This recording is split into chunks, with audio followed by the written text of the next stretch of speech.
நடைபெற்ற திமுக மாநாட்டில் 110 அடி உயர கொடிக்கம்பத்தில் கட்சி கொடியை ஏற்றி வைத்த முதலமைச்சர் ஸ்டாலின் நவீன பாணியில் அமைக்கப்பட்ட மேடையில் நடந்து சென்ற தொண்டர்களை உற்சாகப்படுத்தினார். சுமார் 20 லட்சம் சதுர அடி பரப்பளவில் பிரம்மாண்டமாக அமைக்கப்பட்ட மாநாட்டு திடலில் லட்சக்கணக்கான தொண்டர்களுக்கு மத்தியில் முதலமைச்சர் ஸ்டாலின் ரேம்பாக் முறையில் அமைக்கப்பட்ட நடைமேடையில் நடந்து சென்று அனைவரையும் சந்தித்தார். இந்த நிகழ்வில் அவருக்கு செங்கோல் மற்றும் வாள் பரிசாக வழங்கப்பட்டது. அண்மையில் திமுகவில் சேர்ந்த முன்னாள் முதலமைச்சர் ஓ பன்னீர்செல்வம் இந்த மாநாட்டில் முன்வரிசையில் அமர்ந்து பங்கேற்றது அனைவரது கவனத்தையும் ஈர்த்தது.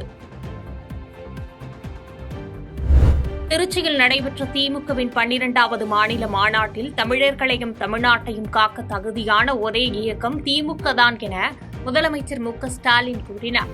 திருச்சி சிறுகனூரில் நடைபெற்ற பிரம்மாண்ட மாநாட்டில் உரையாற்றிய முதலமைச்சர் ஸ்டாலின், சிறுகனூர் இப்போது பெருகனூராக மாறிவிட்டது என தொண்டர்களின் வருகை எண்ணிக்கையை சுட்டிக்காட்டி நிகழ்ந்தார்.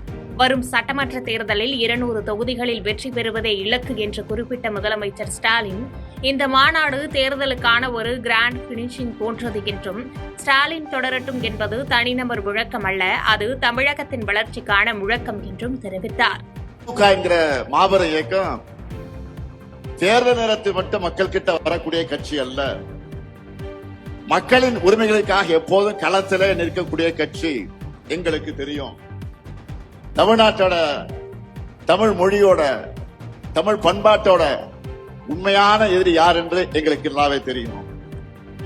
அந்த எதிரியை எதிர்க்கக்கூடிய தெம்பும் திராணியும் கொண்ட ஒரே இயக்கம் திமுக என்பது மக்களுக்கு நல்லா தெரியும். இந்த மாநாடு எதுக்குன்னு நிறைய பேர் கேட்கிறாங்க. ஒரு கிரிக்கெட் மேட்ச்ல ஃபர்ஸ்ட் பால்ல இருந்த ரன் அடிக்கிறது முக்கியம்தான். அதே சமயம் ஃபைனல் ஓவர்களை அடிச்சு ஆடி லாஸ்ட் பால்ல வின்னிங் ஷாட்டா சிக்ஸர் அடிச்சு ஜெயிக்கிறது என்பது கிராண்ட் பினிஷிங்காக இருக்கும். அப்படிப்பட்ட வெற்றியை 2026 நாம் பெறுவதற்காகத்தான் இந்த மாநாடு. தமிழகத்திற்கு தேவையான நிதி மற்றும் திட்டங்களை தராத பாஜக தலைமையிலான என்டிஏ கூட்டணிக்கு தமிழக மக்கள் தேர்தலில் நோ சொல்வார்கள் என முதலமைச்சர் ஸ்டாலின் பேசினார். திருச்சி சிறுகனூரில் நடைபெற்ற திமுக மாநாட்டில் உரையாற்றிய முதலமைச்சர் ஸ்டாலின், அதிமுகவை பாஜக மெல்ல மெல்ல விழுங்கி வருவதாக குறிப்பிட்டதோடு, எடப்பாடி பழனிசாமி தனது சுயலாபத்திற்காக கட்சியை டெல்லியில் அடமானம் வைத்துவிட்டார் என்றும் சாடினார்.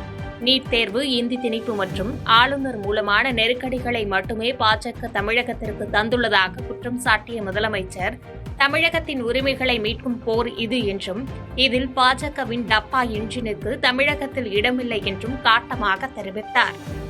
தமிழ்நாட்டுக்கு எந்த நன்மையும் செய்யாத இவங்க தான் நம்ம எதிர்த்து நிற்கிறாங்க. தமிழ்நாட்டு மேல எந்த அளவிற்கு வன்மம் இருக்குன்னு சொல்லணும்னா, தேர்தல் வருதுன்னு கூட தெரியாம, அதை பற்றி கவலைப்படாம, நமக்கான எதையும் அறிவிக்க இவங்களுக்கு மனசு வரல. நான் கேட்கிறேன், இப்படி திட்டமிட்டு தமிழ்நாட்டை புறக்கணிக்கிற என்டிஏ கூட்டணிக்கு எங்க மக்கள் எப்படி வாக்களிப்பாங்க? எந்த நம்பிக்கையில நீங்க தமிழ்நாட்டுக்கு வரீங்க? தமிழ்நாடு கேட்கிறதெல்லாம் நான் சொல்லுகிற என்டிஏவுக்கு நோ சொல்லக்கூடிய, நமக்கு கொடுப்பதெல்லாம் கேட்பதையெல்லாம் நோ என்று சொல்லக்கூடிய என்டிஏவுக்கு தமிழ்நாடு நோ தான் சொல்லும்.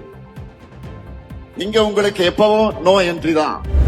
தவிக மற்றும் பாஜக இடையே கூட்டணி குறித்து பேச்சுவார்த்தை எதுவும் நடைபெறவில்லை என்று பாஜக மாநில தலைவர் நயினார் நாகேந்திரன் தெரிவித்துள்ளார். தஞ்சாவூர் மாவட்டம் கும்பகோணத்தில் நடைபெற்ற கட்சி ஆலோசனைக் கூட்டத்தில் கலந்து கொண்ட பின்பு செய்தியாளர்களுக்கு பேட்டியளித்த அவர், விஜயுடன் கூட்டணி என்பது வெறும் வதந்தி என்றும், என்டிஏ கூட்டணியில் தொகுதி பங்கீடு குறித்து இன்னும் முறையான பேச்சுவார்த்தை தொடங்கவில்லை என்றும் விளக்கமளித்தார். மேலும் தமிழகத்திற்கு பிரதமர் மோடி அடிக்கடி வருவது தமிழக கலாச்சாரத்தின் மீதான அவரது அக்கறையை வெளிக்காட்டுவதாக சுட்டிக்காட்டிய நயினார் நாகேந்திரன், தமிழகத்தில் நிலவும் சட்டம் ஒழுங்கு பிரச்சினைகள் மற்றும் லாக்அப் மரணங்கள் குறித்து முதலமைச்சர் ஸ்டாலின் பதில் கூற வேண்டும் என்றும் சாடினார். சார், அதாவது ஒரே நேரத்தில் தணிக்கை வாரியமும் கைவிட்டுருச்சு. நாளைக்கு வேட்பாளர் சந்திப்புல சிபிஐ சம்மன் அமைச்சிருக்கு. இது பாஜகவோட அழுத்தம், அவங்க என்டிஏ கூட்டம் இழுக்க பாக்குறாங்க அப்படிங்கிறத தாவேக்காவோட குற்றச்சாட்டா இருக்கு.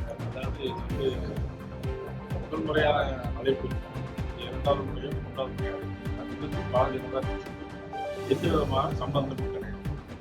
கூட்டணி பேச்சுவார்த்தை நடக்கலாம், இது ஒரு ரூமர். நான் சொல்றேன். கூடுவாஞ்சேரி அருகே ஏசியில் ஏற்பட்ட மின்கசிவு காரணமாக வீடு தீப்பிடித்ததில் உறவினர் வீட்டிற்கு பாதுகாப்பிற்கு வந்த தம்பதி மற்றும் அவர்களது 2 வயது குழந்தை உட்பட 3 தீயில் கருகி பரிதாபமாக உயிரிழந்தனர். சென்னை கூடுவாஞ்சேரி பாண்டூர் பகுதியைச் சேர்ந்த பார்த்திபன், அவரது மனைவி ஜெயசித்ரா மற்றும் குழந்தை ஜெயஸ்ரீ ஆகியோர் கன்னிவாக்கத்தில் உள்ள தனது சகோதரி வீட்டில் தங்கியிருந்த போது இந்த விபத்து நேர்ந்துள்ளது. ஏசியில் ஏற்பட்ட மின்கசிவால் பால் சீலிங் பற்றி எரிந்து புகைமூட்டம் ஏற்பட்டதில் அவர்களால் வீட்டிற்குள் இருந்து வெளியேற முடியாத நிலையில் தகவலின் பேரில் அங்கு விரைந்த தீயணைப்புத் துறையினர் வந்து தீயை அணைத்த போதிலும் 3 பரிதாபமாக உயிரிழந்தனர். இச்சம்பவம் அப்பகுதியில் பெரும் சோகத்தை ஏற்படுத்தியுள்ள நிலையில் போலீசார் தீவிர விசாரணை நடத்தி வருகின்றனர்.